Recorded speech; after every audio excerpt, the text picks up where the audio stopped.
كتب الإحسان على كل شيء والصلاة والسلام على رسول الهدى والرحمة سيدنا وقدوتنا وأسوتنا محمد ابن عبد الله إمام المتقين وقائد دعاة المجاهدين ربنا افتح بيننا وبين قومنا بالحق وأنت الفاتحين سبحانك لا علم لنا إلا ما علمتنا إنك أنت العليم الحكيم ولا حول ولا قوة إلا بالله العظيم رب اشرح لي صدري ويسر لي أمري واحلل عقدة من لساني يفقه قولي وقال الله تعالى في القرآن الكريم أعوذ بالله من الشيطان الرجيم إنما يعمر مساجد الله من آمن بالله واليوم الآخر وأقام الصلاة وآتى الزكاة ولم يخشى إلى الله فأشى أولئك أن يكونوا من المهتدين صدق الله العظيم. Firman Allah Ta'ala yang bermaksud, sesungguhnya orang-orang yang nak mengimaratkan, memakmurkan rumah-rumah Allah, masjid itu, ialah mereka yang beriman kepada Allah dan hari akhirat, yang mendirikan sembahyang, yang mengeluarkan zakat, bukan sapu duit zakat, dan mereka yang tidak takut melainkan hanya kepada Allah Subhanahu wa ta'ala. Walam yasha ilallah, yang tidak takut melainkan hanya kepada Allah. Mudah-mudahan mereka inilah didoakan mendapat petunjuk dan hidayah Allah Subhanahu wa ta'ala. Surah At-Taubah ayat yang ke-18. Yang dihormati Tuan Imam, Kursi dan ahli jawatan kuasa masjid, orang-orang yang lebih tua dari saya, para pemuda, anak-anak muslimin dan muslimat yang dirahmati Allah. Alhamdulillah, syukur kita kepada Allah Subhanahu wa ta'ala kerana dengan izinnya dapat sama-sama meneruskan kuliah pada malam ini di awal tahun baru Masihi 2012. Mudah-mudahan pertemuan kita ini diberkati oleh Allah Subhanahu wa ta'ala, dan kita dapat maklumat azam tahun baru masjid sebelah sana menutup semua kuliah-kuliah agama.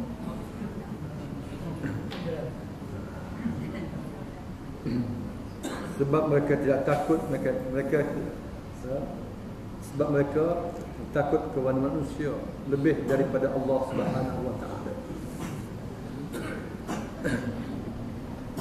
Nak membiarkan manusia terus berada di dalam kejahilan. Dan inilah yang disebut oleh Allah, ada manusia yang menentang aku berpunca daripada kejahilan. Ayat yang selalu kita baca dalam surah Luqman ayat yang ke-20. Wa minan nasi man yujadilu fillahi bighairi ilmi wala hudan wala kitabin munir. Ada manusia yang menentang aku berpunca daripada kejahilan, wala hudan, tanpa petunjuk, wala kitabin munir, tanpa kitab yang menerangi mereka. Yakni mereka membelakangkan akan Al-Quran Al-Karim. Dan kita tahu di antara 10 sifat yang lahir daripada kejahilan ini, yang pertama, dia tidak takut kepada Allah Subhanahu wa ta'ala. Orang yang jahil, dia tidak takut kepada Allah. Sebab tu dia sanggup tutup kuliah-kuliah agama, fungsi masjid, peranan masjid. Yang kedua, manusia jahil hatinya keras untuk menerima petunjuk dan hidayah Allah. Yang ketiga, air matanya sukar mengalir kerana takut kepada Allah Subhanahu wa taala, sebab jahil. Yang keempat, hilangnya sifat kasih sayang. Orang yang ada penyakit jahil penyakit. Yang kelima, malas beribadat kepada Allah Subhanahu wa taala kerana kejahilan. Yang keenam, akan ditimpa berbagai penyakit dalam diri dia, batin. Penyakit kufur, syirik, munafik, zalim, riya, ujub, sum'ah, hasad dan dengki lahir kerana berpunca kejahilan yang ada dalam dirinya. Yang ketujuh, lahir bersifat kejahilan ini ialah fikir, bakhil untuk menyumbang jalan Allah Subhanahu wa taala. Kedekut, taga jering, tak hidung masin. Yang ke-8, dia tamak alogah, tak cukup dengan apa yang ada. Yang 7 tadi dia kikir, bakhil. Yang ke-8, dia tamak. Yang ke-9, cintanya kepada dunia yang meluap-luap. Dan yang ke-9, yang ke-10 ialah dia benci kepada kematian dan cuba lari daripada kematian kerana kejahilan yang ada dalam diri. Sedangkan kematian itu satu barang yang pasti. Walikulli ummatin ajal, fa iza jaa ajaluhum la yasta'khiruna sa'atan wa la yastaqdimun. Setiap diri manusia itu ada ajalnya, dan apabila sampai ajalnya, Allah tidak melambatkan walau sesaat, dan Allah juga tidak mempercepatkan walau sesaat. Kita jangan tahniah lah kerana menutup semua kuliah agama. Salah satu lagi petanda Arash, UMNO dan Barisan Nasional akan tumbang dan pelanggar akan datang. Dia ada 4 faktor yang juga disedari oleh pemimpin UMNO dan Barisan Nasional. 4 faktor ini kalau tak ditangani, maka akan menyebabkan mereka akan kalah dan pelanggar akan datang. Yang saya bawa tadi dari rumah 4 saja. Rupanya tambah 1 hak masjid ni jadi 5. Yang pertama, kerana terlalu lama. UMNO, Barisan Nasional memerintah 54 tahun. Tuan Dr. Mahathir pun kata lama dah. Yang kedua, perpecahan di kalangan mereka sendiri. Perebutan dalam pemilihan calon untuk menghadapi pilihan raya. Mereka nak memastikan yang calon yang akan bertanding yang menang, mesti menang, winnable candidate. Yang menyebabkan mereka berbalak sesama sendiri. Yang ketiga ialah masyarakat bukan Islam, orang Tionghoa, orang-orang India meninggalkan UMNO, meninggalkan Barisan Nasional dan telah bersama dengan kita. Dan yang keempat ialah anak-anak muda menyokong Pakatan Harapan. Ini petanda UMNO akan tumbang yang disedari oleh dia.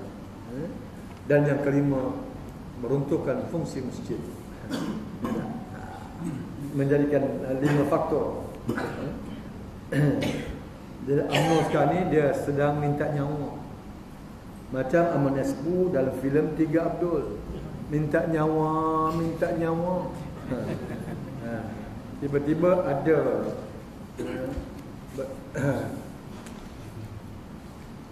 Esko Kerajaan Selangor nak bagi nyawa kat dia. Jadi ini bahaya besar. Dia dah nak mampus dah. Dah minta nyawa, minta nyawa. Tiba-tiba kita nak bagi nyawa kat dia, tak apa. Dia cari peluang dan ruang.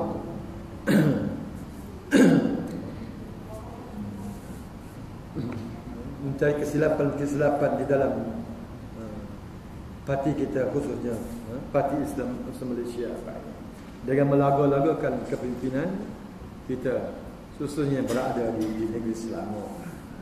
InsyaAllah kesempatan kita sentuh. Dan insyaAllah hari ini juga mereka cukup bimbang dengan himpunan Bebaskan Anwar pada 9 hari bulan 901 yang cukup membimbangkan mereka dan memberikan satu gambaran yang jahat, yang buruk, seolah nak menghuru-harakan negara. Pihak polis minta supaya kita menghormati peraturan dan undang-undang. Adakah selama ini pihak polis sendiri menghormati peraturan dan undang-undang? Kalau pihak polis sendiri menghormati peraturan dan undang-undang, Ketua Polis Negara dia tak pukul Datuk Seri Anwar Ibrahim, menggambarkan bahawa Ketua IGP yang jawatan tertinggi dalam polis pukul, mana boleh pukul kalau itu undang-undang. Maka mereka sendiri yang tidak menghormati peraturan dan undang-undang. Tiba-tiba hari ini mereka minta rakyat, dan kita tahu bahawa UMNO khususnya sudah rasa bimbang. Jadi tidak ada cara lain bagaimana untuk menyekat, menghalang kebangkitan rakyat ini dengan menggunakan pihak keselamatan atas nama keselamatan. Isu lembu juga belum selesai. InsyaAllah malam ini kita sambung dulu kitab Penyakit Umat Islam, Kaedah dan Cara Pengubatannya, yang ditulis oleh Dr. Syed Muhammad Nuh. Iaitu penyakit ijab nafs. Sebab-sebab berlakunya penyakit ijab, ujub nafs.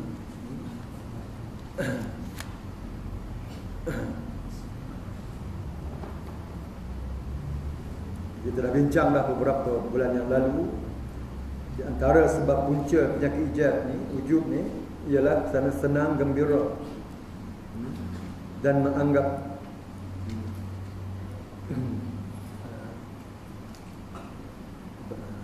sedang dan sentiasa hidup dalam keadaan bergembira. Yang kedua, kagum atas diri sendiri. Sebab-sebab ijab nafsi ialah pertama, faktor orang tua. Penyakit ini datang faktor daripada genetik juga, keturunan. Dia bukan ketia manis dari tinggi ya. Banyak hasil didikan daripada keturunan. Yang kedua, disanjung dan dipuji di hadapannya dengan tidak memperhatikan adab-adab. Ini juga boleh melahirkan sifat ujub. Yang ketiga, bersahabat dengan orang-orang yang ujub. Yang keempat, terpesona terhadap nikmat yang dengan melupakan yang memberi nikmat. Ini punca. Yang kelima, tampil beramal sebelum matang kepribadiannya. Itu ilmu tak apa cukup macam itulah, tapi dah beramal. Yang keenam, lupa atau jahil terhadap hakikat diri tadi.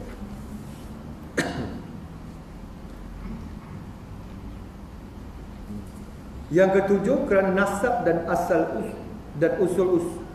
asal-usulnya orang yang terhormat. Seperti sini.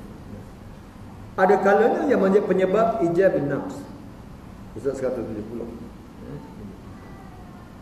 Adalah kerana punca nasab keturunan atau asal-usul orang-orang yang terhormat.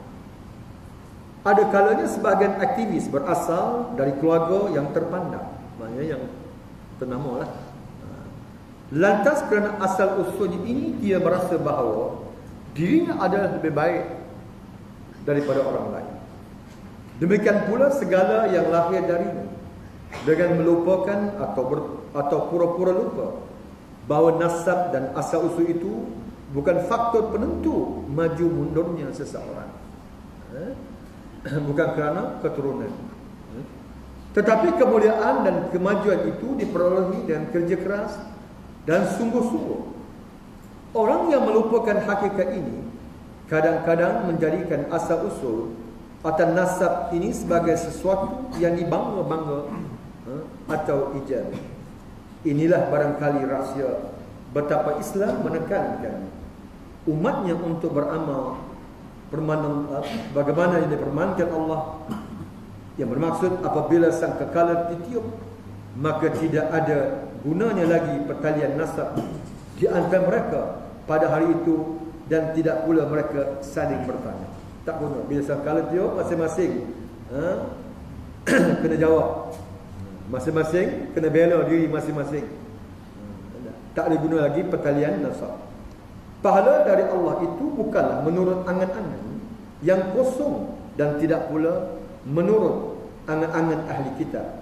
Barang siapa yang mengerjakan kejahatan, nescaya akan dibalas kerananya, dan dia tidak akan mendapat perlindungan dan penolong selain dari Allah. Dan barang siapa yang mengerjakan amal-amal saleh, baik lelaki maupun wanita, sedangkan ia beriman, maka mereka itu akan masuk syurga dan tidak teraniaya sedikit pun. Jadi yang Allah nak nilai bukan nasab keturunan, bukan lelaki, bukan perempuan, tetapi ialah sejauh mana keimanannya, ketakwaannya kepada Allah SWT, dan sebanyak amalan-amalan yang saleh, amalan-amalan yang tidak bercampur perkara-perkara yang syirikkan Allah, ataupun perkara-perkara yang boleh membatalkan keislaman, keimanan mereka kepada Allah Subhanahu Wa Taala. Sebagaimana yang disebut oleh Allah, kerana ramai orang yang beramal soleh, tetapi amalan mereka yang bercampur bau, bimbang bercampur bau dengan perkara-perkara yang mensyirikkan Allah Subhanahu Wa Taala, yang tidak membolehkan besok dia bertemu dengan Allah. Bagaimana yang disebut oleh Allah dalam surah Al-Kahfi ayat 110, "Qul innama ana basharun mislukum yuha ilayya annama ilahukum ilahu wahid faman kana yarju liqa rabbih falyamal amalan salihan wa la yusyrik bi ibadati rabbih ahada." Katakanlah wahai Muhammad, ya Nabi Muhammad sallallahu alaihi wasallam, sesungguhnya engkau adalah manusia biasa, tetapi diwahyukan oleh Allah Subhanahu wa taala. Dan syarat Nabi kena dapat wahyu. Jadi tuduhan dia mengatakan bahawa Nabi Tok Guna Aziz tu Nabi, ini yang jahat. Padahal ustaz budak besuk tu kata ulama pewaris Nabi. Oleh kerana Menteri Besar Kelantan ini seorang ulama, maka layaklah dianggap sebagai warisatul anbiya. Tiba-tiba UMNO dah habis isu, dia kata ni Aziz ni seperti Nabi. Maka Tok Guna Aziz menjawab, dia tembak satu dah ya. Barang siapa yang mengatakan menyamakan dia seperti Nabi, kafir, tutup buku lah. Senang, mudah saja. Ya dah. Sebab tak syarat nak jadi Nabi mesti dapat wahyu. Tidak ada lagi Nabi selepas Nabi Muhammad sallallahu alaihi wasallam. Jadi barang siapa katakan Muhammad bahawa engkau adalah manusia biasa, tetapi diwahyukan oleh Allah. Ini yang membezakan kita dengan Nabi Muhammad sallallahu alaihi wasallam. Dari sifat manusia, dia manusia biasa, tetapi mendapat kelebihannya, mendapat wahyu daripada Allah Subhanahu wa taala. Oleh itu, sembahlah aku Tuhan yang satu. Barang siapa yang ingin bertemu dengan Allah, hendaklah dia melakukan amalan-amalan salihah. Itu syarat. Sembahyang, puasa, haji, buat kebaikan, cegah kemungkaran. Ini amal-amal salih. Tetapi tidak melakukan syirik dalam beribadat kepadanya. Kadang-kadang hari ini ada orang yang beramal saleh tetapi bercampur baur perkara yang mensyirikkan Allah, yang menyebabkan tidak memungkinkan dia untuk bertemu dengan Allah. Syarat jangan syirik. Wala yusyrik bi ibadati rabbih ahada. Sebab tu kena jaga dalam perkara ini. Allazi khalaqal mauta wal hayata liyabluwakum ayyukum ahsanu amala. Adapun kata Allah, aku menciptakan antara kematian dan kehidupan itu supaya aku dapat melihat siapakah di kalangan kamu ayyukum ahsanu amala, yang terbaik amalannya, bukan pangkatnya, kedudukannya, jawatannya, tingkat dan kebesarannya, tetapi amalan-amalannya. Ini yang Allah nak tengok. Dan ketika turunnya ayat wa anzir asharatakal aqrabin. Dan berilah peringatan kepada keluargamu yang terdekat. Lalu Nabi bersabda, ya masyarakat Quraisy, istaru anfusakum minallahi la'uni ankum minallahi syai'a ya bani Abdul Muttalib la'uni ankum minallahi syai'a ya Abbas Abdul Muttalib la'uni anka minallahi syai'a ya Safiyah ammata Rasulullah sallallahu alaihi wasallam la'uni anki minallahi syai'a ya Fatimah binti Rasulullah salini bima si'ti la'uni anki minallahi syai'a. Wahai segenap orang Quraisy, Nabi peringatkan kepada keluarga yang terdekat, selamatkanlah dirimu daripada azab Allah. Ini cara Nabi memberikan anzir, peringatan kepada kaum keluarganya yang terdekat. Selamatkanlah dirimu daripada azab Allah. Aku tidak dapat menolongmu sedikit pun dari azab Allah. Nabi pun tak akan dapat tolong mereka yang besok menerima azab daripada Allah. Wahai anak cucu Abdul Muttalib, aku tidak dapat menolongmu sedikit pun daripada azab Allah. Wahai Abbas bin Abdul Muttalib, aku tidak dapat menolongmu sedikit pun dari azab Allah. Wahai Safiyah, ibu saudara Rasulullah SAW, aku tidak dapat menyelamatkan sedikit pun daripada azab Allah. Wahai Fatimah, putri Rasulullah, mintalah kepadaku apa yang engkau inginkan. Aku tidak dapat menolongmu sedikit pun daripada azab Allah.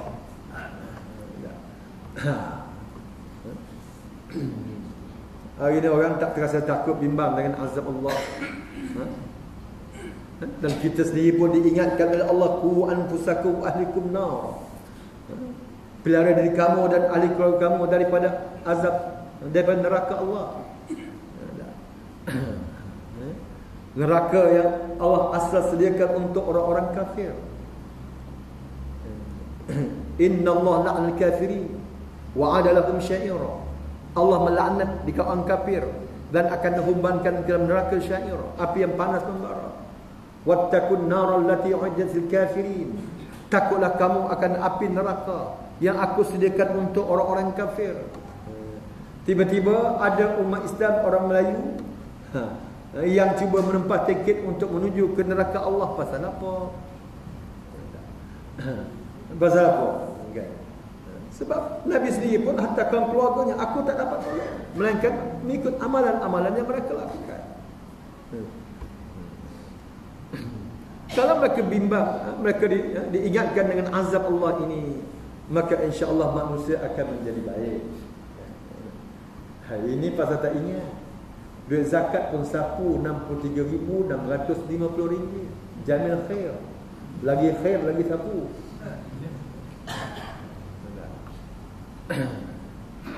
Walaupun dia cuba menafikan, sepatutnya dia tidak boleh, bukan dia yang menafikan. Sebab tuduhan ini berlaku ke atas dirinya. Macam misal orang tuduh kita. Mana boleh kita menafikan? Kalau kita diberi peluang untuk menafi, sudah tentulah kita tak mengaku. Berak di tepi jalan. Siapa nak mengaku? Sebab diri dia yang terkena tuduhan.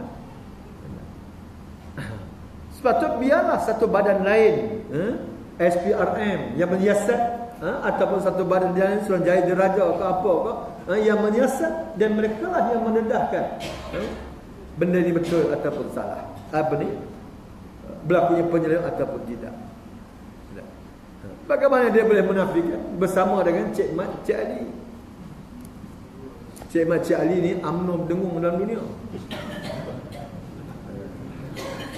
Isterinya Ustazah Zawiyah, saya pernah berdebat dengan dia beberapa tahun yang lalu di UUM dalam satu forum yang dianjurkan oleh Jawi. Isunya ialah berhubung dengan cabaran umat Islam, orang Melayu. Satu kertas kerja yang ditulis oleh penasihat agama yang baru saja meninggal dunia baru ni, Hamman Abdul Hamid Osman, singkatan orang Sikh panggil Hamman. Betul? Bukan kita kata Abdul Hamid bin Osman. Al-Yaham.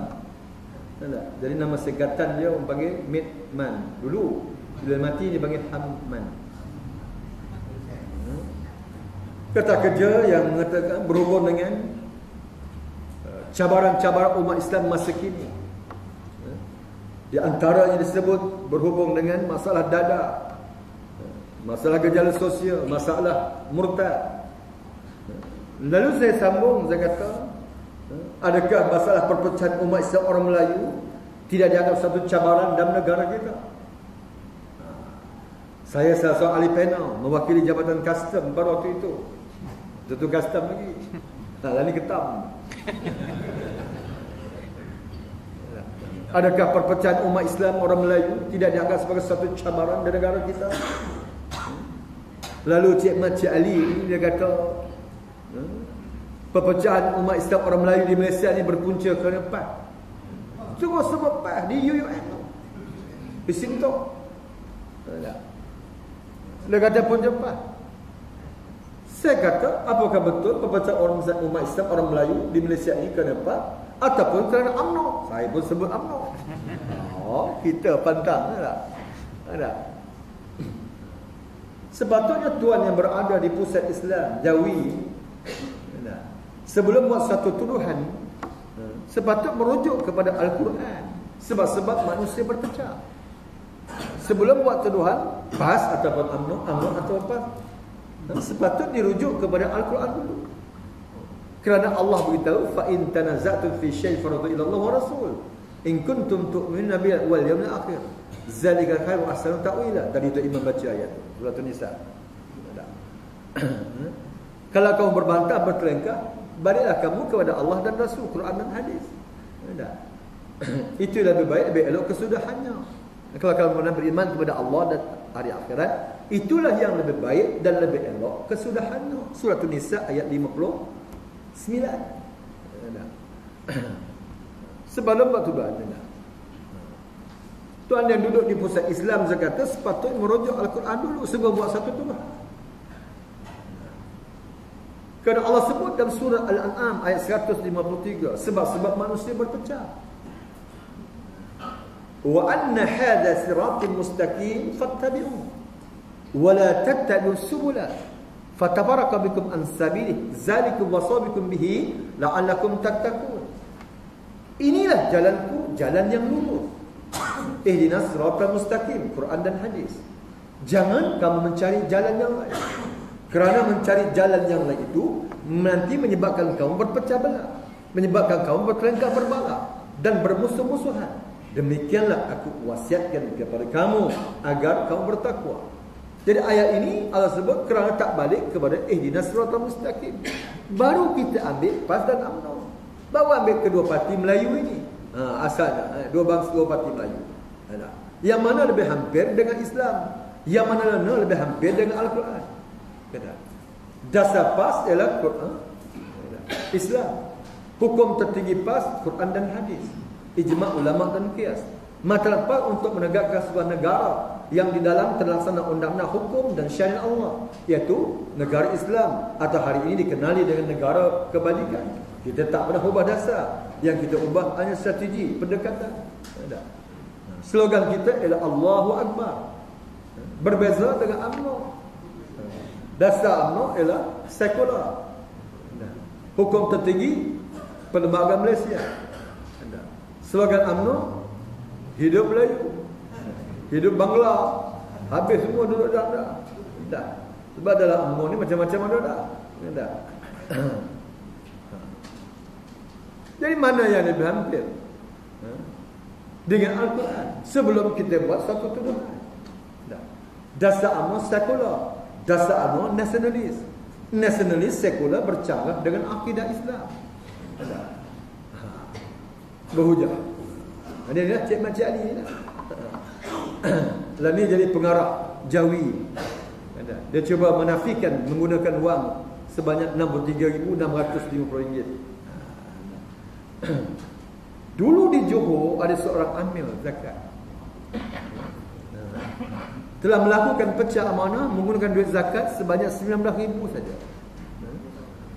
Lalu dijatuhkan hukuman 4 tahun penjara 3 sebatan.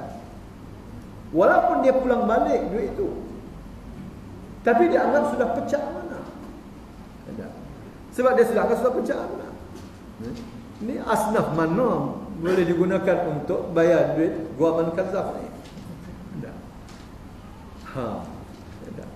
Tuan-tuan yang baik ni bila dia UMNO pun jadi jahat, walaupun jamilah khair.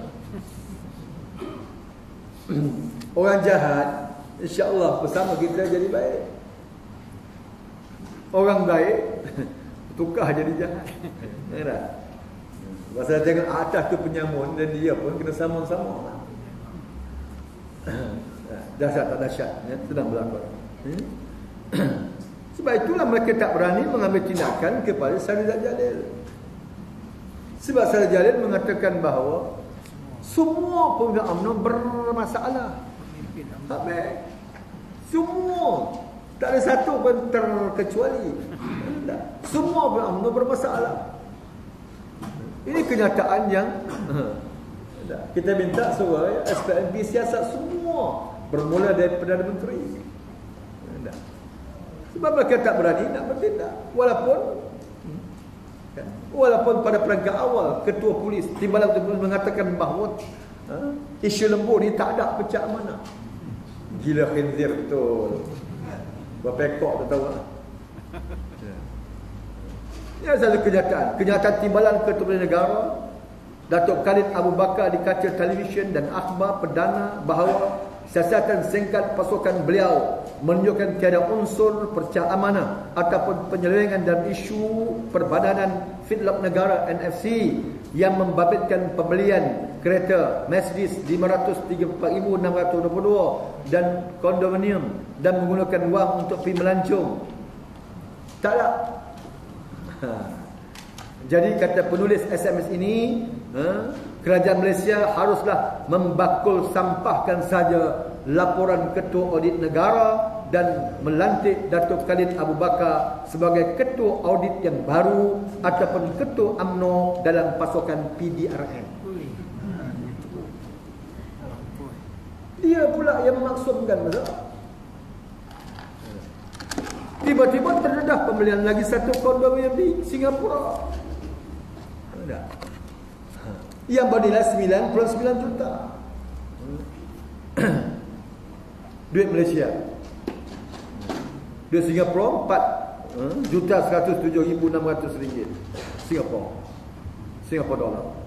Bersamaan dengan convert to Malaysia money 99 juta.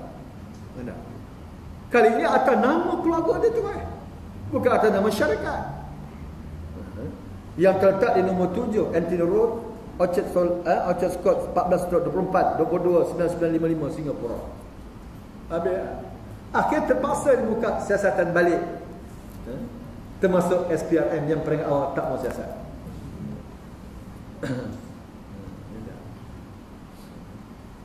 Dia pemarah. Sebab katakan minta supaya dia meletakkan jawatan. Sebab itu tuan-tuan, ikut maklumat yang terima daripada dalam waktu persidangan UMNO, wanita UMNO, saya dapat maklumat wanita UMNO Perak, perwakilan UMNO Perak, wanita lah, bukan muslimat, wanita.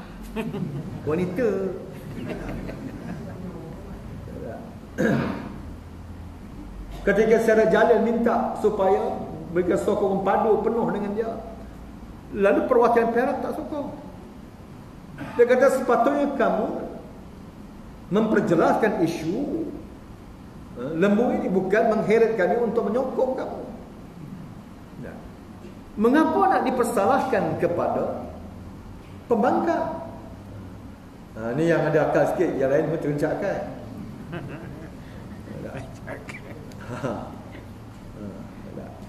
Dia kata mengapa nak dipersalahkan pembangkang? Kerana yang minta supaya yang mendedahkan perkara ini ialah Ketua Audit Negara Tan Sri Amrin Puan, bukannya pembangkang. Mengapa nak disalahkan Wan Zuraida, Ketua Wanita Keadilan, yang minta supaya yang marah kerana minta dia letakkan jawatan, padahal yang mendesak awal untuk dia meletakkan jawatan ialah Bom Mokhtar. ahli parlimen Kinabatangan. Ahli Majlis Tertinggi UMNO Datuk Bong Mokhtar Radin berharap Datuk Seri Syariah Jalil melepaskan jawatan menteri dan ketua wanita UMNO yang disandangnya. Menurutnya, tindakan itu penting bagi menyelamatkan maruah UMNO yang sememangnya sudah tidak bermaruah. Yang tu aku tambah. Yang tu kalau keluar TV mampu yang tu. Kemudian disokong oleh ketua bahagian UMNO Ceras. Ketua UMNO bahagian Ceras Datuk Wira Said Ali Al-Habsyi menyokong cadangan ahli parlimen Kinabatangan Datuk Bong Mokhtar Radin supaya Datuk Syariah Jalil melepaskan jawatan dalam kerajaan susulan isu kontroversi National Feedlot Corporation ataupun NFC yang melibatkan keluarganya. Akhirnya dia menghantar 2 pegawai dia Syariah Jalil cuba menyerang Ali Al-Habsyi. Dia Samsung juga Syariah Jalil. Hantar pegawai UMNO nak belasah UMNO. Jadi ini kedudukan yang sedang berlaku.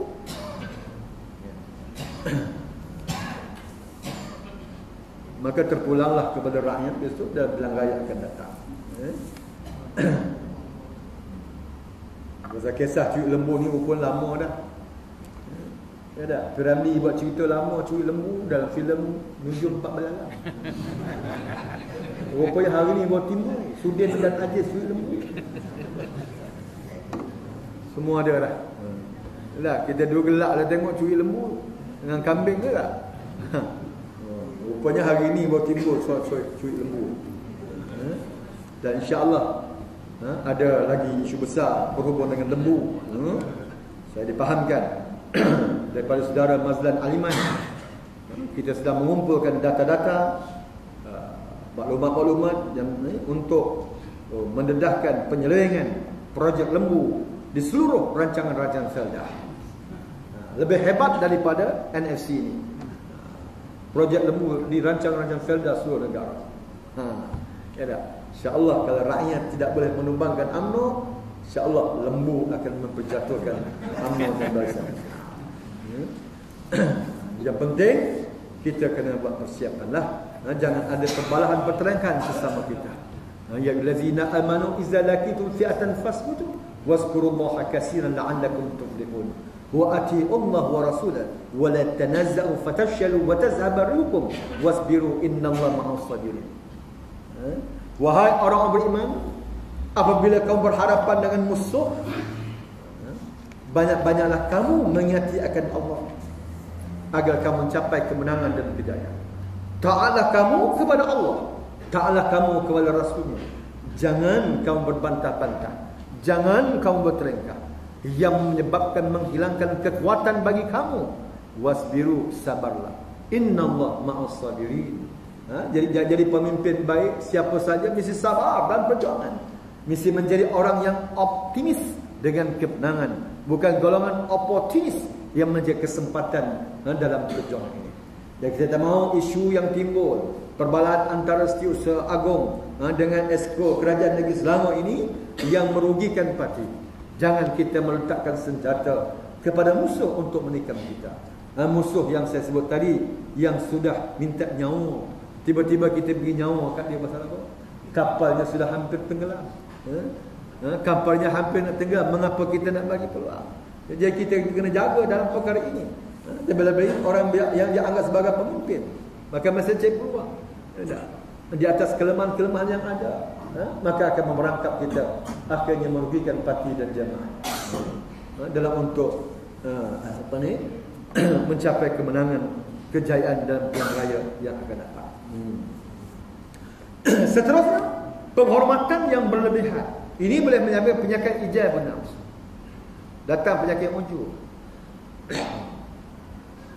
Ada kalanya sang aktivis mendapat penghormatan secara berlebihan dari orang lain, padahal perbuatan tersebut bertentangan dengan petunjuk Islam dan syariat Allah yang lurus. Misalnya berhenti ketika sang aktivis sedang berdiri atau duduk, mencium tangannya, selalu mengiringkannya, berjalan di belakangnya dan sebagainya yang melampau. Sebab alhamdulillah dalam PAS tak kira yang melampau. punya mengampu, membodek, itu bahaya. Ini boleh melahirkan sifat ujub. Mendapat penghormatan seperti itu kadang-kadang timbul perasaan dalam hati seorang aktivis, sama ada juru dakwah, ustaz, guru dan sebagainya, bahawa dia adalah orang yang memiliki kelebihan dan keistimewaan yang tidak dimiliki orang lain. Takut, bimbang. Perasaan tersebut kemudian berkembang hingga menimbulkan ijab nafs. Mudah-mudahan Allah melindungi kita dari sifat tersebut. Terlampau berlebihan. Kalau nak memuliakan pun jangan sampai berlebihan. Inilah barangkali rahsia Nabi SAW. Para sahabat berdiri, melarang para sahabat berdiri menghormati baginda, sebagaimana orang-orang non-Muslim menghormati pembesar-pembesar dan raja-raja mereka.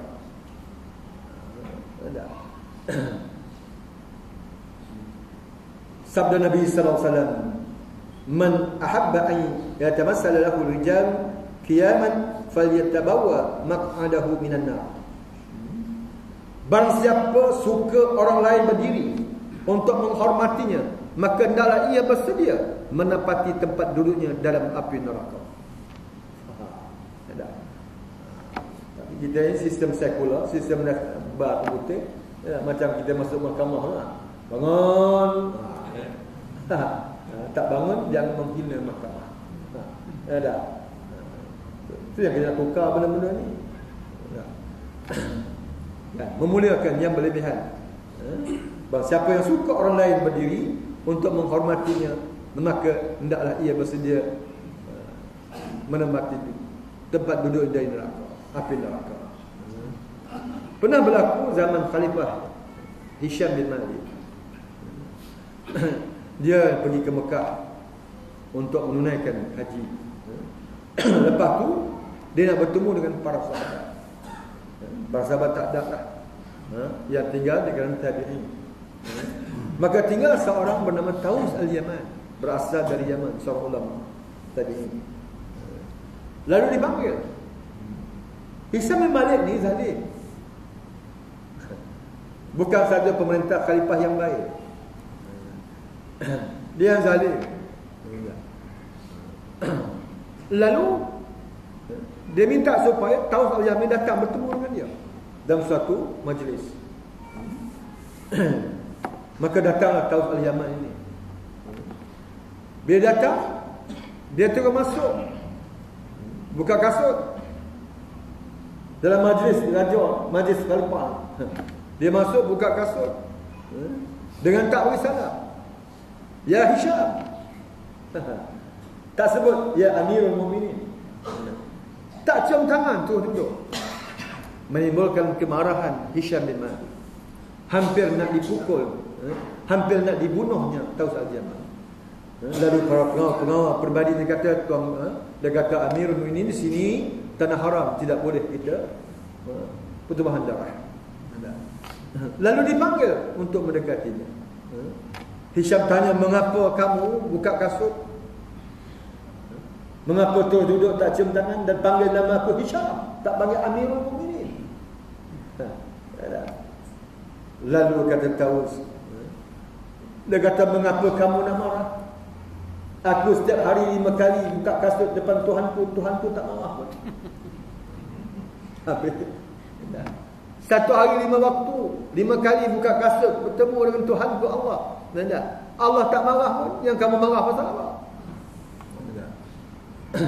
Pasal majlis raja-raja, majlis besar-besar ni, orang besar ni, dia masuk dengan kasut-kasut, atas katil dengan kasut. Putih. Aku panggil kamu Hisham sebab bukan semua orang suka kepada kamu.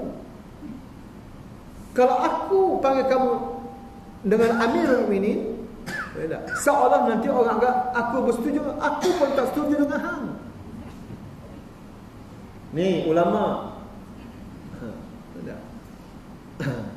Dan aku terus duduk aku terus duduk dan tak cium tangan kerana Nabi kata, kata Nabi, kalau kamu tengok ahli neraka, dia menyuruh orang lain berdiri sedangkan dia duduk tu.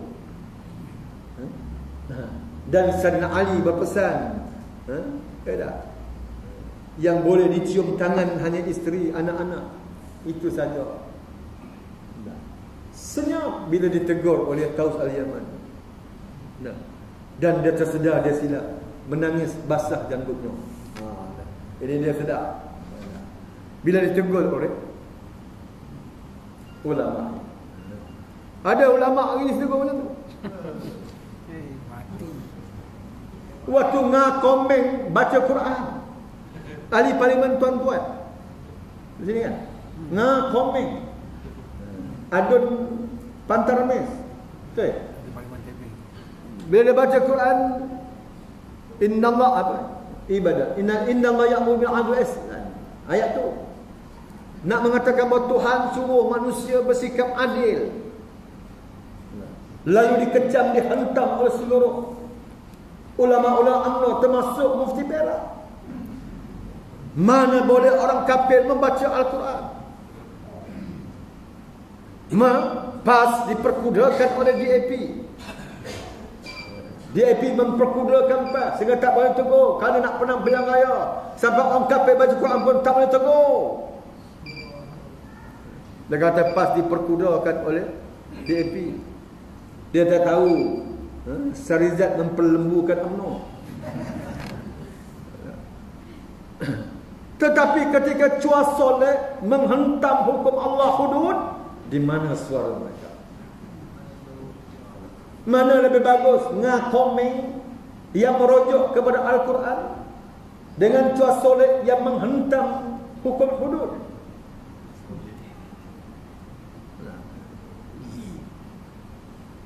Beberapa hari yang lalu saya ceramah dengan pengurusi Kelab Penyokong PAS Perak, Richard Wong. Ceramah di Libong Tebal baru ini, anjuran DAP. Dia bercakap ceramah pasal hudud.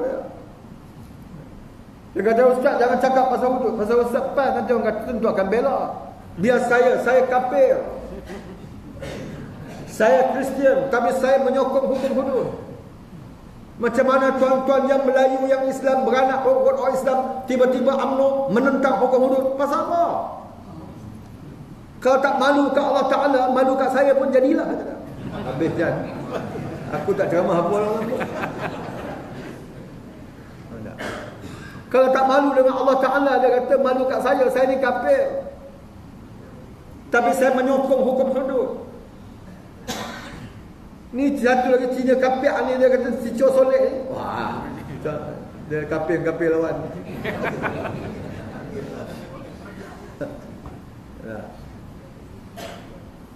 Yang dia mengarah hudud pasal apa? Saya yakin kalau hukum hudud ni, kalau boleh untuk orang bukan Islam dikenakan, orang pertama hudud Chua Soleh sebab dia baru pasal dulu dia buat filem, video colek-colek. Malu tak malu kita? Mengapa ulama-ulama dalam UMNO tak boleh tegur waktu ngakomen baca Quran? Pasal apa tegur? Sedangkan Quran ini turunkan untuk semua manusia. Saya ni Allah Ta'ala belum bagi hidayah lagi ni, tapi saya dah belajar, saya mengkaji Islam. Saya pergi negeri China, masjid tertua di dunia dia ada negeri China. Lebih ramai orang Cina Islam di Malaysia daripada Malaysia. Ada. Nampak? Malu tak malu tu Richard Wong. Ada. Yang tak tahan dia tutup wabillahi taufiq wa hidayah. Wassalamualaikum warahmatullahi wabarakatuh. Habis jam semua habis. Macam mana? Ada. Boleh ke orang kafir baca Quran? Boleh. Dalam sejarah Ashabul Ukhdud, kisah budak yang dibunuh secara zalim oleh sultan pemerintah yang kejam. Dan surah Al-Buruj, kisah Ashabul Ukhdud, tuan-tuan akan jumpa ayat wa man nakam minhum illa an yu'minu billahil azizil hamid. Tidaklah mereka menyeksa jika orang beriman itu kerana mereka mengatakan keimanan mereka kepada Allah yang megagah lagi maha perkasa, maha terpuji. Yang menceritakan seorang budak yang perang awalnya dicari oleh tukang sihir yang sudah tua untuk menggantikan tempat dia sebagai tukang sihir istana. Tetapi budak ini sebelum dia belajar sihir, dia sempat bertemu dengan pendeta Yahudi yang beriman. Akhirnya dia dapat beza antara hak betul dengan hak sihir, menimbulkan kemarahan kepada suatu raja yang zalim dan beberapa cadangan nak membunuh budak ini.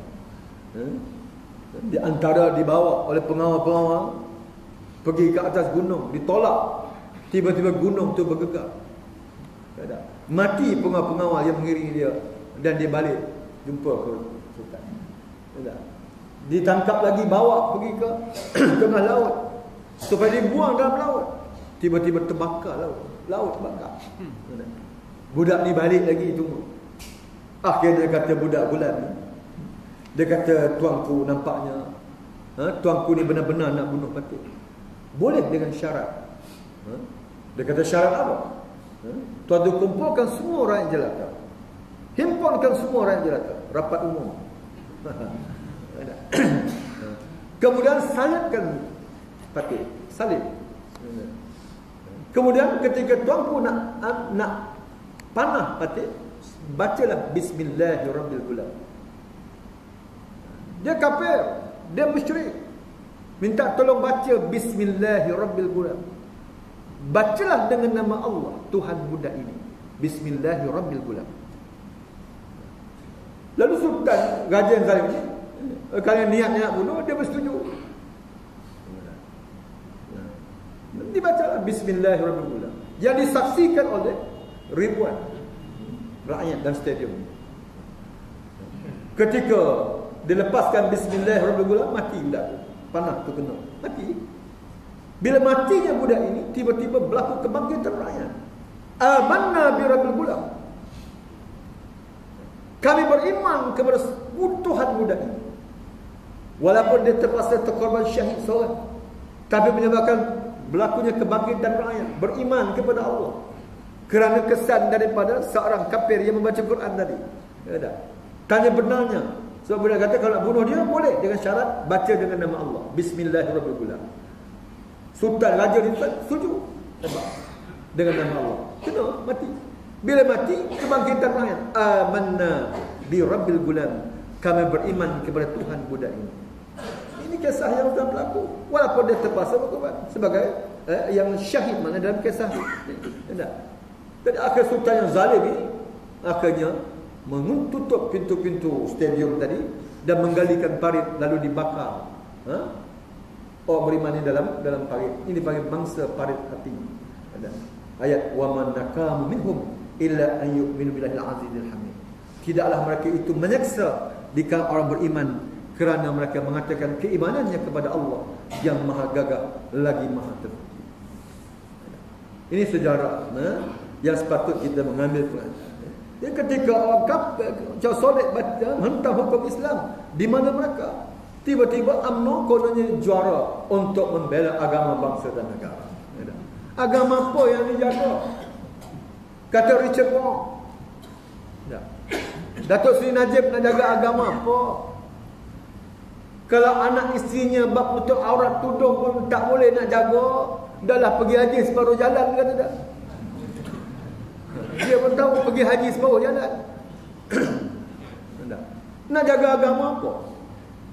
Kalau bab aurat, bab tudung ni pun tak boleh nak bentuk kaum keluarga, macam mana nak cakap nak jaga agama?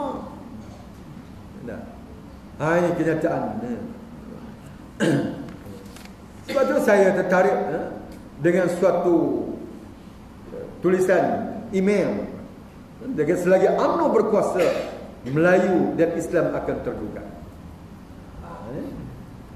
Hebat betul UMNO dengan kuasa, dengan kesombongan, dengan kezaliman, dengan penipuan yang mereka lakukan terhadap orang Melayu selama ini. Tiba-tiba mereka mendendangkan lagu, jika UMNO kalah dalam pilihan raya 13, nasib dan kuasa orang Melayu akan tergadai. Setelah berpuluh tahun mereka berkuasa dengan cara menindas bangsa sendiri, merompak harta dan menghalau bangsa sendiri dari tanah kediaman mereka, menghapuskan beasiswa untuk pelajar Melayu, menjual tanah rezerv Melayu, menghalang umat Islam daripada mendengar kuliah kecuali dari ustaz mereka yang bertauliah, atau tutup terus. Kerana antara rukun Islam UMNO ialah jika nak mengajar agama di masjid mesti ada tauliah. Namun begitu, masih adakah orang Melayu yang terperdaya dengan dan terpengaruh dengan kenyataan palsu UMNO ini? Mereka melaga-lagakan PAS dengan DAP, tetapi bila sekutu mereka MCA dan gerakan menghina syariat Allah dengan begitu teruk dan biadab, UMNO senyap. Ulama mereka bisu, mufti mereka jadi pekak, badak, berendam. Itu tambah. Mereka serang DAP sedangkan belum ada bukti yang DAP selama ini menghalang orang Melayu, merampas tanah milik orang Melayu, menjual tanah rezerv orang Melayu. Yang melakukannya ialah UMNO. Beliau belum kedengaran negeri Kelantan dan Kedah yang diperintah oleh PAS kini dikuasai oleh DAP. Mana kuasa DAP dah menguasai? Tak ada. Yang kita sudah tahu ialah berpuluh tahun UMNO melutut kepada gerakan di Pulau Pinang. Kini tiba-tiba UMNO yang selama ini mendabit dada mempertahankan raja-raja hendak disaman oleh UMNO kerana mengatakan UMNO itu lintah. Bila raja kata UMNO ni lintah, pelik kata lintah pun tak boleh. Yang UMNO kata binatang kat Sultan Terengganu, mengapa boleh? Hebat UMNO sekarang ini lebih berkuasa dari istana. Mereka boleh saman puak istana, tetapi puak istana tidak boleh bertindak kepada mereka. Walaupun mereka menggelar sultan itu binatang. Puak mereka kebas duit rakyat berjuta-juta ringgit untuk kepentingan keluarga. Mereka sokong dan pertahankan pula. Untuk mengkabul mata rakyat, mereka jadikan pos projek lembu sebagai batu loncatan untuk mendapatkan wang berjuta ringgit. Kemudian digunakan untuk kepentingan keluarga. Mereka ini masih dilindungi kerana masing-masing mendapat habuan dari wang tersebut. Tajuk khutbah bagus ni. Buat tajuk khutbah Jumaat besok bagus. Dia lari habis semua. Tinggal aku seorang ya. Dan ini kenyataan. Ini kenyataan. Tiba-tiba ini dia kalau silap, kalau nak mengharapkan UMNO untuk menjaga agama bangsa negara. Di mana Perkasa? Di mana Zulkifli Nordin? Di mana Muhammad Azam yang bercakap lantang untuk menentang rasuah? Senyap 1000 bahasa berhubung isu lembu ini. Di mana Perkasa yang cuba untuk mempertahankan agama bangsa negara kononnya, tapi senyap terhadap MCA bila menentang hukum Islam ini. Apa masalahnya? Tapi nak marah Cuak Solid pun tak boleh juga. Sebab dia belajar dengan UMNO. Dia belajar dengan ulama-ulama UMNO. Ustaz-ustaz UMNO. Salah seorang tu Kamal Saidin. Dia belasah lah. Apa masalahnya? Sepatutnya pakat-pakat, kalau ada beberapa kelemahan, kita bincang, kita pakat-pakat melaksanakan hukum. Ini hukum Allah. Ini bukan soal politik, ini hukum. Jadi apa masalah yang berlaku? Jadi kita nak harapkan lagi lah. Apabila mereka menolak hukum Allah, tengok. Ni insya-Allah ni 18 bulan ni. 18 bulan ni Mahkamah Syariah Pulau Pinang akan mendengar permohonan 2 orang anak Melayu Islam, Roslina Abdul Rashid dan Rosli Abdul Rashid, masing-masing berumur 30 tahun, memohon untuk menukar agama menjadi murtad.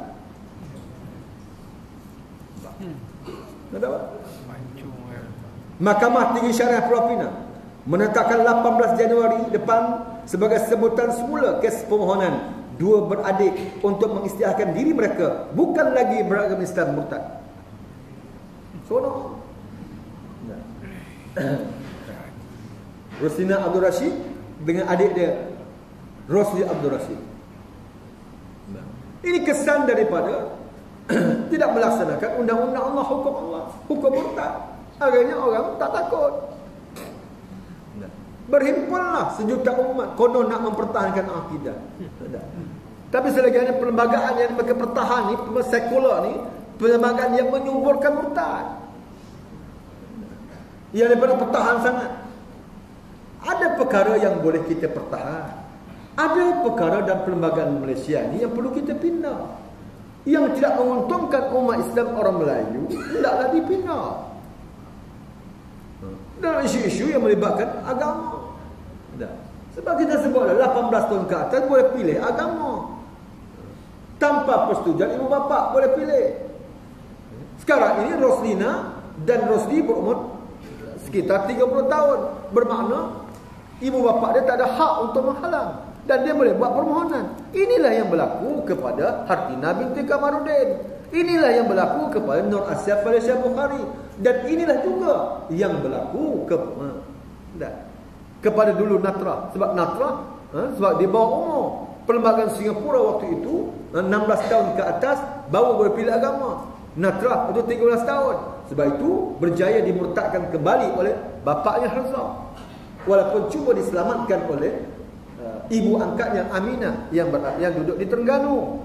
Cuba untuk selamatkan, kawinkan dengan Mansur Adabi, tu Yayasan Adabi. Tetapi perlembagaan mengatakan tak boleh. Jadi yang menjadi masalah hari ini, sebab tu saya kata perlembagaan yang dia pertahan ni perlembagaan yang menyuburkan murtad. Tak kena anak kita, tak apa. Adik-beradik kita, tak apa. Dan banyak ini masalah murtad, masalah lain. Yang takut sangat nak buat hukum hudud pasal apa? Nak selamatkan akidah umat Islam. Jangan kita lihat kepada hukum. Hudud ini dia ada hubungan kait dengan soal gejala sosial. Ada hubungan kait dengan masalah ekonomi negara. Artinya orang merompak harta negara ni, apa ni? Kena potong tangan. Ini Khartoyo setahun kena. Pecah amanah 35 juta. Setahun. Tak. Curi susu. Seorang ibu muda curi susu yang ditinggalkan oleh suaminya di Pulau Pinang, curi di Emporium. Nilai susu tu jumlah banyak, RM240. Sabit kesalahan 3 tahun penjara. Curi susu RM240, sabit kesalahan 3 tahun penjara. Curi 35 juta setahun, baik curi juta-juta.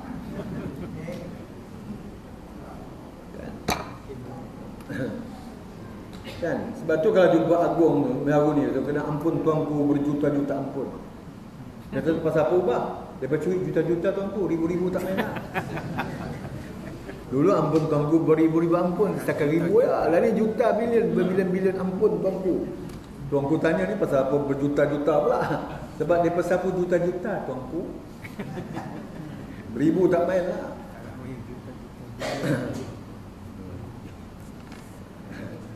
Nampak? Dah tahu lah. Terpulang ke benderanya untuk menilai apa yang berlaku.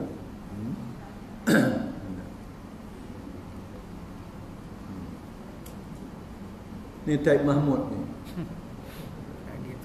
Ikut Sarawak Report, ada harta di Kanada 330 juta.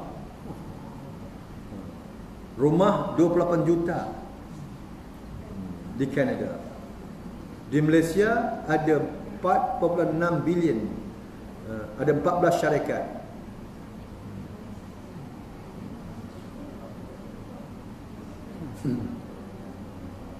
Mampir apa?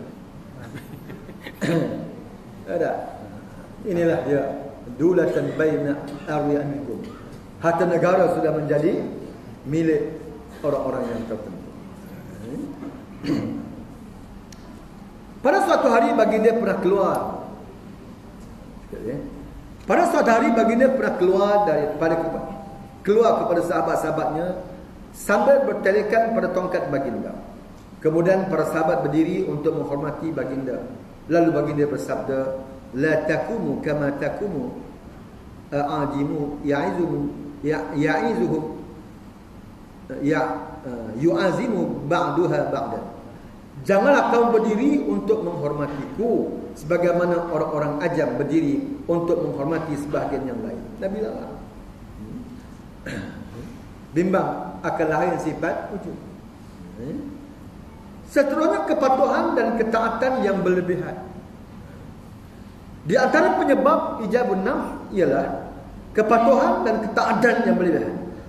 Kadang-kadang ada sebahagian orang yang tunduk dan patuh kepada sang aktivis secara berlebihan yang tidak sesuai dengan manhajullah.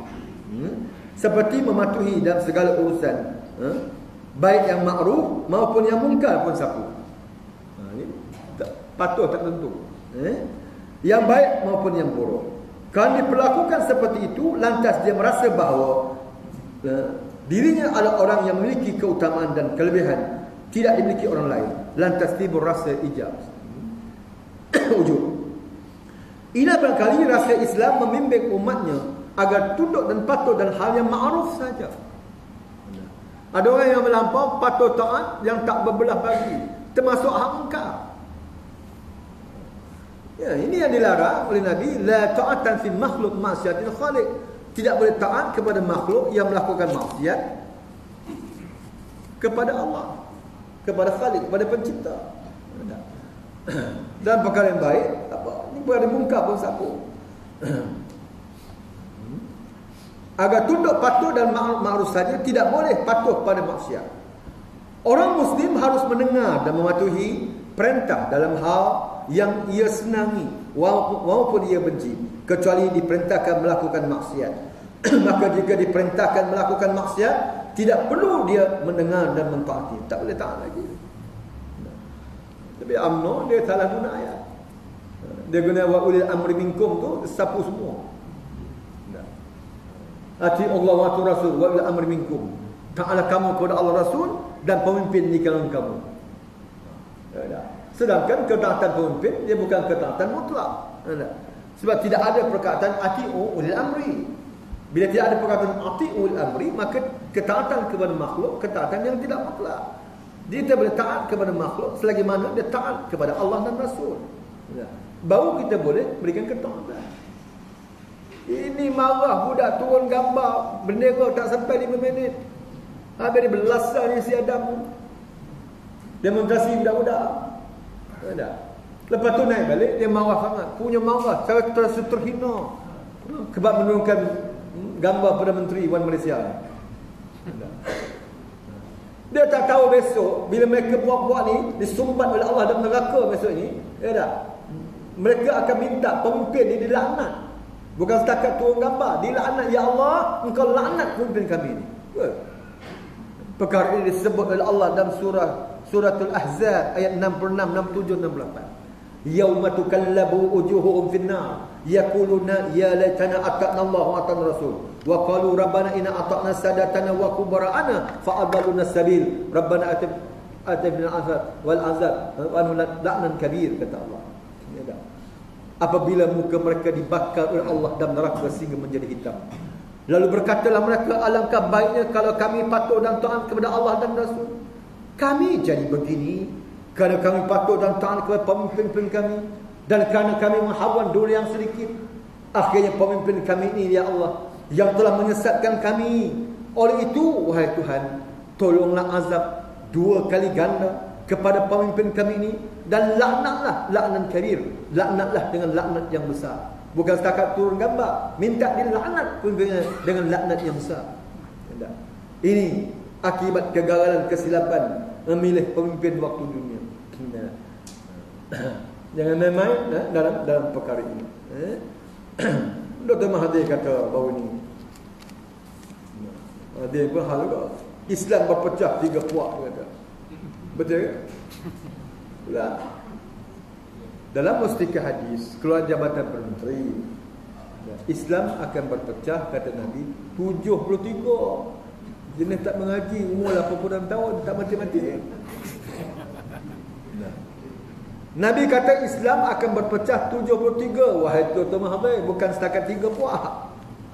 Yang nak takut sangat perpecahan masalah. 72 finnar, neraka. 1 saja pergi syurga. Kristian 72, 1 saja pergi syurga, 71 pergi neraka. Dia kata, mengapa kita berpecah? Tidakkah kita menggunakan Quran yang sama?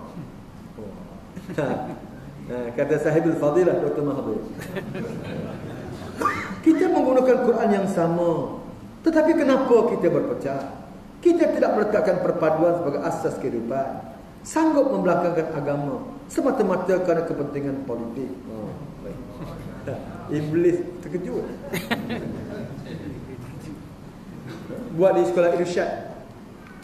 Boleh baca? Rasmikan Wahdatul Mutaqaq apa ni? Mutaqaq Wahdatul Ummah. Oh, sedap ni. Sedap. Persoalannya, apakah selama ini UMNO balik kepada Quran, menjadikan Quran sebagai asas perjuangannya? Bila sebab perpaduan, pasal apa tak balik Quran? Apakah dasar UMNO itu dasar yang membawa kepada perpaduan? Dasar UMNO ini dasar perpecahan. Sebab itu saya sebut itu. Muhyiddin Yassin ketika merasmikan persidangan UMNO, wanita, puteri dan pemuda, dia baca ayat wa'tasimu bihablillahi jami'an wa la tafarraqu. Sebagai orang Islam dia boleh baca ayat itu, sebagai dia orang Islam. Tetapi sebagai kepimpinan UMNO, dalam parti UMNO, dia tidak layak menjadikan ayat ini sebagai rujukan. Sebab apakah UMNO menjadikan Quran hadis sebagai rujukan panduannya? Kerana dasar UMNO dasar nasionalism, sekular. Dasar asabiyah, dasar kebangsaan. Mana mungkin dasar asabiyah tiba-tiba nak ajak berpadu wa'tasimu bihablillahi jami'an. Kan? Tak betul. Ini satu analogi yang tak betul. Ayat itu turun kepada Aus dan Khazraj, kan? Yang asalnya berjuang atas dasar kebangsaan, atas dasar nasabiyah, atas dasar kaumiyah. Masing-masing berjuang atas dasar bangsa tua. Aus, Khazraj, hidup Aus, Khazraj. Tapi bila kerana dia menerima Islam, akhirnya Allah jinakan hati dia. Lalu Allah kata dengan Islam, lalu Allah panggil Ansarullah, penolong, pembantu agama Allah. Jangan panggil lagi Aus dan Khazraj. Tak mau pakai nama Ansar.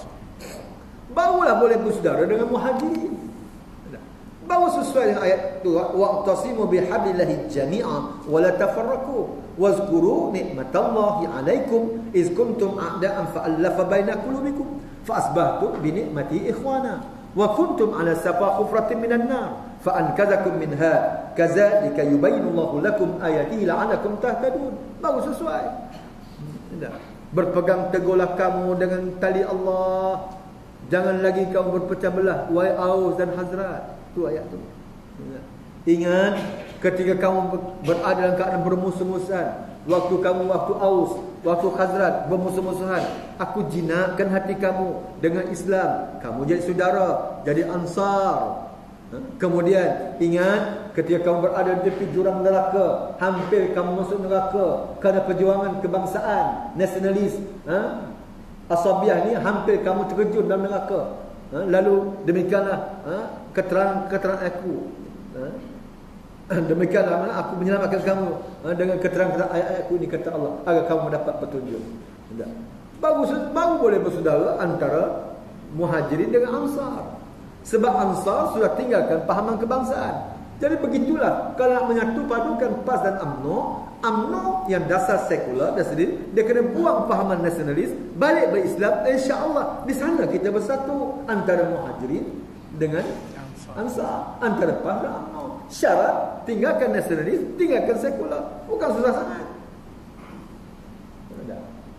Macam tu lah, macam satu sini nanti ketika merasmikan ucapan dasar dia, dia minta marilah kita mencontohi Khulafa ar-Rasyidin, Sayyidina Abu Bakar, Sayyidina Umar, Osman dan Ali dalam pemerintahannya. Marilah kita berjuang seperti Khalid ibn Walid. Bila Sayyidina Umar berjuang asal dasar asabiyah bangsa Arab, bila Abu Bakar berjuang atas dasar nasionalis Arab. Sebab tu dia tak sesuai menjadikan Khulafa ar-Rasyidin sebagai contoh. So dasar nasionalis, contoh dia siapa? Sepatutnya Abu Lahab, Abu Jahal, sebab dia nasionalis Arab. Yang terkemudian ni, ada siapa di Jamal Abdul Nasir, King Farouk, Jamal Abdul Nasir, Hosni Mubarak, Anwar Shaddad, Zainal Abidin bin Ali, Muammar Gaddafi, Saddam Hussein. Ini pokok nasionalis. Mustafa Kamal Atatürk. Ini nasionalisme. Dia tak sesuai menjadikan idola dia Khulafa Rasyidin. Mereka berjuang atas dasar asabiah nasionalis. Mana boleh jadi contoh? Misal kata, marilah kita menjadikan Said Qutb sebagai idola kita. UMNO. Tak boleh. Adakah Said Qutb berjuang atas dasar UMNO? Sekular lah. Apakah Hasan al-Banna? Marilah kita menjadikan Hasan al-Banna sebagai contoh kita. Kalau UMNO cakap, tak sesuai. Tapi kalau PAS cakap, sesuai. Sebab kita, dasar kita Islam. Kita sebagai sebuah gerakan Islam. Ikhwan Muslimin, gerakan Islam. Alhamdulillah menang ni. Jadi ini, dia puak-puak nasi ini bila dia terdesak, tak ada cari nampak Islam benar. Sedangkan selama ini mereka tak balik ke Islam. Macam yang berlaku ini lah. Dia buat macam-macam. Bila berlaku gejala sosial, mak bapak tak balik pada Islam. Padahal dia maju malam sambut tahun baru. Di masjid negara 500 orang ya. Di dataran-dataran merdeka, di KLCC berapa ratus ribu boleh tampung ke? Dia pun juga menganjur perkara mungkar dan maksiat. Nak selesai macam mana? Dia nak bawa budak-budak ni 500 orang buat. Berzikirlah malam tu. Yang sana 10 9. Salah. Lepas tu 10 9. Dia pun tak nak kira benda tu. Kan? Macam mana nak selesai? Bila dah punya gejala sosial maksiat, ini kerana tak balik kepada agama. Mak bapak mesti kawan agama. Yang jadi kerajaan, buat apa? Bila dah terdesak, agama dipersalahkan. Selama ini apakah mereka balik kepada agama? Tutup pula masjid, tak boleh benar mengajar pula. Gila. Khinzir lagi 4 ekor. Tak teruk tuan. Jadi tentulah tidak ada cara lain. Kita kuatkan pakatan rakyat kita, insya-Allah. Tumbangkan yang pelanggar kata. Tak lama, insya-Allah bulan 3 ni. Bulan 3 bulan 4 ni pelanggar raya lah. Ya tak? Jadi kalau UMNO kalah menang, habis. Ya tak? Kalau UMNO menang, bayar. Ya tak? Pasal rakyat boleh digula-gulakan dengan RM100, dengan RM500. Cerita tak habis. Ya. Sampai temu ramah tengok video. Ya tak? Saya berasal dari Batu Kip. Nama saya Osman Samsudin bin Osman. Saya ada 3 orang anak, dapat 300. Terima kasih Najib. Haram jadah dia kata. Dalam radio lah, seorang cakap haram jadah dia kata ni. Dia tak tahu ni gula-gula. Ia dapat sapu 250 juta. Duit zakat dapat sapu 63,000. Dah banyak. Ini nak jual Felda ni 360,000 hektar. Ada apa? Bila betul bulan 4 ni masuk dalam bursa saham Felda Global Venture ini. Habis. Kita dijanjikan dengan saham, wang tambahan, bonus. Hilang tanah masuk. Sebab yang jaga Felda sekarang ni, yang pernah jaga babi dekat Negeri Sembilan. Saya bukan fitnah. Ada. Bukan pernah jaga babi. Tokek babi 1.2 juta babi di Bukit Pelanduk. Sepatutnya Bukit Pelanduk tu bela pelanduk, dia bela babi. Sebab tu dah kena tukar kalender pelancongan tu. Welcome to Bukit Babi. 1.2 juta. Banyak babi dekat Bukit Pelanduk daripada rakyat Negeri Sembilan. Orang yang pernah terlibat dengan skandal rasuah. dalam pemilihan parti mereka sebagai naib presiden yang pernah digantung. Orang ni jadi jaga Felda, habis dibuang keliling semua. Bila saudara Mazhar Aliman mendedahkan perkara ini, oh Mazlan jangan campur tangan, kamu berluar. Oh apa dia orang Pasir Raja, orang Felda, dia sebagai anak peneroka, dia sebagai peneroka, kerja dia pun peneroka. Dia bukan orang luar. Yang orang luar tu Isa Samad. Nampak tuan? Habis kan? Temu ramah Felda. Saya yakin Felda ni dibuat oleh bapak dia. Tak kalah anak dia nak buat inyaya nak zalim. Saya yakin segala apa yang disebut oleh Najib adalah brilian. Brilian. Tengok kat TV, tak tengok TV. Buat TV pun tak tengok. Saya yakin apa yang dibuat oleh Najib ni semua brilian. Brilian lah. Dia tak tergadai tanah. Nak tergadai semua. Ini kita tak tahu apa perjanjian main dengan Lee Hsien Loong ni. Itu jumpa bulan 5 tahun lepas, tergadainya Tanjung Pagar. Dengan Tanjung dengan pagar-pagar dia bagi. Lepas ni kita tak tahu, tunggulah. Wallahu alam. Saya rasa sekali itulah yang dapat sampai pada malam ini. Mudah-mudahan sikit banyak sama-sama kita diberikan peringatan terutama dalam persiapan untuk menghadapi pilihan raya kita yang akan datang, insya-Allah. Yang penting kita jaga meletakkan kepentingan parti, kepentingan jemaah, mengatasi kepentingan diri, kepentingan diri. Wallahu a'lam. Aqulu qawli hadza wa astaghfirullah li wa lakum. Wassalamu alaikum warahmatullahi wabarakatuh.